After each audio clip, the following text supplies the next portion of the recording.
आज मैं सबसे ज़्यादा शुक्रिया अदा करना चाहता हूँ निहाल ओझा को, जिन्होंने आज अपने चैनल पे मुझे अपॉर्चुनिटी दी है अपना वीडियो अपलोड करने के लिए। और आज के समय में मैं मेरा अगर आप लोग मेरे को जानते होंगे या फिर कई लोग होंगे निहाल ओझा के जो सब्सक्राइबर उसके लिस्ट में होंगे जो मुझे भी जानते होंगे, लेकिन जो नहीं जानते मैं उनको बता दूं, मेरा नाम अनिमेश पांडे, मैं IHM लखनऊ में सेकेंड ईयर का स्टूडेंट हूं। और मेरा जो चैनल है वो योर हॉस्पिटैलिटी ब्राइड्स के नाम से है और उसका इंस्टा और फेसबुक पे पेज है।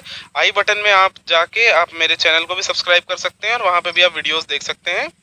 अगर बात करते हैं चलिए आज IHM लखनऊ के बारे में, तो IHM लखनऊ के बारे में बात की जाए तो मैं कुछ मुख्य बिंदुओं के बारे में बात करना चाहता हूं। सबसे पहले मैं इंट्रोड्यूस करा दूं आपको IHM लखनऊ के बारे में। तो IHM लखनऊ आपका शहर के केंद्र में स्थित है और IHM लखनऊ सन 1969 में स्थापित हुआ था।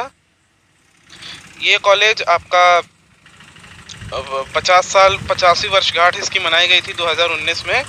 और इधर से अगर मैं बात करते हैं आपको कैसे पहुंचना है, तो स्टेशन से करीब आपका जो मुख्य रेलवे स्टेशन है चारबाग रेलवे स्टेशन, वहां से आपका कॉलेज करीबन 7 किलोमीटर की दूरी पर है। और अगर आप बिहार के छात्र हैं और आप बिहार के अगर पश्चिमी क्षेत्र में रहते हैं तो कॉलेज हमारे यहाँ से 3 किलोमीटर दूरी पे है, जो कि बादशाह नगर रेलवे स्टेशन पड़ता है, वहाँ पे है।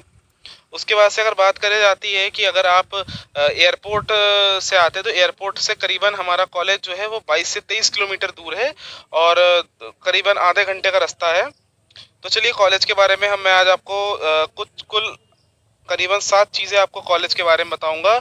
सबसे पहले फैसिलिटीज़ हैं, फीस है, स्कॉलरशिप है, इंफ्रास्ट्रक्चर है, प्लेसमेंट है, क्या रैंक आपको लगेगी और स्पेशलिटीज़ क्या है कॉलेज के बारे में। तो सारी चीज़ें मैं एक एक करके बताने जाता हूँ। तो चलिए शुरू करते हैं फैसिलिटीज़ के बारे में। तो जो हमारे कॉलेज है, हमारा कॉलेज करीबन जो फैसिलिटीज़ मिलती हैं उन फैसिलिटीज़ की अगर बात करें तो आपको अगर हॉस्टल की फैसिलिटी मिलती है हमारे कॉलेज में। हमारे कॉलेज में आपको जो है वो इसकी खाने की फैसिलिटी मिलती है। अगर आप हॉस्टल नहीं भी लेते हैं तो भी हमें दोपहर का लंच फ्री दिया जाता है। दोपहर का लंच जो कि हम सेकेंड ईयर्स उस लंच को बनाते हैं, वो लंच आपको दिया जाता है। उसके बाद से अगर आप हॉस्टलाइट है तो उसकी बात ही अलग है। फीस की बात करें अगर हम, तो जो फीस है कॉलेज की फीस हमारी आपकी 3,63,000 रुपये, जिसको आप मुख्य तौर पर समझ लें कि करीबन 10,000 रुपये महीने के हिसाब से। स्कॉलरशिप की कहते हैं तो अगर आप यूपी के छात्र हैं, यूपी के अगर आप निवासी हैं, मैं कहना चाहूँगा तो यूपी में अगर आप हैं तो उसके लिए आपको आपकी यूपी की स्कॉलरशिप की निकलती है, उसको आप भर सकते हैं। और वो भी आपके कैलिबर पे, आपके मैं कहना चाहूँ लक पे डिपेंड करता है कि आपकी स्कॉलरशिप लगती है कि नहीं। उसके बाद से अगर आप बाहर के हैं तो ऑल इंडिया स्कॉलरशिप भी निकलती है, छात्रवृत्ति योजना निकलती है, उसके तहत आप फॉर्म भर सकते हैं और अपने स्कॉलरशिप की इंतज़ार कर सकते हैं। एजुकेशन लोन आपको बड़ी आसानी से मिल जाएगा अगर आप एजुकेशन लोन के तहत पढ़ना चाहते हैं। इंफ्रास्ट्रक्चर की बात करूँ तो कॉलेज करीबन 10 एकड़ की भूमि में फैला हुआ है और कॉलेज काफ़ी हरियाली है, कॉलेज में काफ़ी लॉन है और तमाम बड़े बड़े पेड़ लगे हुए हैं। और कॉलेज के ठीक पीछे जो है एक उद्यान है, उस उद्यान को कह लीजिए या एक वो पौधशाला है जहाँ पे करीबन विभिन्न प्रकार की सब्जियों एवं फलों के बीज उपलब्ध हैं आपके। वो पार्क भी जब आप देखेंगे वो आपके हॉस्टल वहीं पे ही स्थित है। तो हॉस्टल का जब आप अपना खिड़की खोलेंगे वहाँ से आपको उद्यान साफ तौर पे नज़र आएगा और काफ़ी हरा भरा और काफ़ी मन को मोह लेता है। बात करते हैं अगर हम दूसरी चीज़ों की, तो हॉस्टल में हमारी गर्ल्स हॉस्टल और बॉयज़ हॉस्टल, दो हॉस्टल हैं जो कि आमने सामने ही हैं। और उस पे जो है आपकी रैंक के हिसाब से आपको हॉस्टल अलॉट होता है।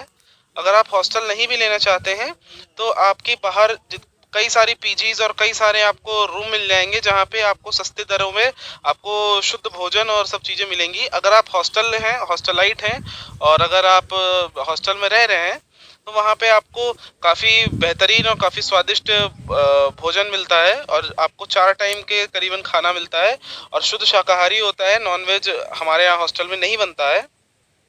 बात करूं अगर मैं प्लेसमेंट के बारे में, तो 2020 एक महामारी का दौर था जिसमें प्लेसमेंट कारणवश नहीं आ पाई और खाली वो हमारे कॉलेज का हाल नहीं, वो हर कॉलेज का हाल है। लेकिन अगर हम बात करते हैं आपका 2019 का प्लेसमेंट, तो 2019 का बेहतरीन गया है और फुल प्लेसमेंट असिस्टेंस मिलती है। फुल प्लेसमेंट असिस्टेंस का मतलब ये है कि कंपनीज आती हैं, आप जो कैंडिडेट है वह कुशाग्र बुद्धि का होना चाहिए अगर उसको उस कंपनी में, अपनी मनचाही कंपनी में अगर नौकरी पाना है तो। लेकिन कंपनीज सारी आती हैं ऐसी बात नहीं है। अगर बात करते हैं हम रिक्वायर्ड रैंक की, तो जो हमारी रैंक है वो अगर 2020 से कंपेयर करते हैं, तो अगर आप सामान्य वर्ग के छात्र हैं तो आपको कम करीबन 1800 से 1900 तक रैंक लानी होगी। अगर आप ईडब्ल्यूएस के छात्र हैं तो आपको 2500 तक रैंक लानी होगी। वहीं अगर आप ओबीसी हैं तो आपको करीबन 7500 की रैंक लानी होगी। एससी एसटी की आपको 20 से 22,000 तक में भी आपको एडमिशन्स मिल जाएंगे। कॉलेज की मैं स्पेशलिटीज़ या यूँ कहें मैं खासियत के बारे में बताता हूँ, तो कॉलेज जो है वह आपका पूरे पूर्ण रूप से सोलर पैनल पर संचालित है, जो कि बहुत ही एक अच्छी बात है। दूसरी चीज़, कॉलेज की जो फैकल्टीज़ हैं वो बहुत अच्छी हैं। कॉलेज के अगर हम इंफ्रास्ट्रक्चर की एक और बात करते हैं, तो इंफ्रास्ट्रक्चर की ये है कि कॉलेज में हमारी 2 बिल्डिंगें हैं, जो कि नॉर्थ ब्लॉक है और साउथ ब्लॉक है। नॉर्थ ब्लॉक जो आपका होता है वो ओल्ड बिल्डिंग है, और उसमें आपके जितने भी ऑफिसेज होते हैं, जैसे प्रिंसिपल के ऑफिस हैं, हेड ऑफ डिपार्टमेंट के ऑफिसेज हैं, आपकी एफएनबी लैब वगैरह वो सब है। जो साउथ ब्लॉक है वो न्यू बिल्डिंग है, जहाँ पे मुख्य तौर पर फर्स्ट ईयर और सेकेंड ईयर के बच्चों की क्लासेस चलती हैं। और आपकी जो कैफेटेरिया होती है, यानी कि जो हॉस्टल की मेस नहीं लेकिन कैफेटेरिया कहते हैं, कैफेटेरिया आपकी साउथ ब्लॉक में है, और जो आपकी मेस है हॉस्टल की वो आपकी नॉर्थ ब्लॉक में ही है। आपको काफ़ी और अन्य सुविधाओं के बारे में बताएं, तो अगर आप आना चाहते हैं कॉलेज, अगर आप मेट्रो के सहारे आते हैं तो चारबाग का मेट्रो आपको पकड़ना होगा। वहाँ से आप आईटी चौराहा जो है वहाँ तक आप आएंगे। वहाँ से आपको 3 किलोमीटर की दूरी पे आप आ सकते हैं।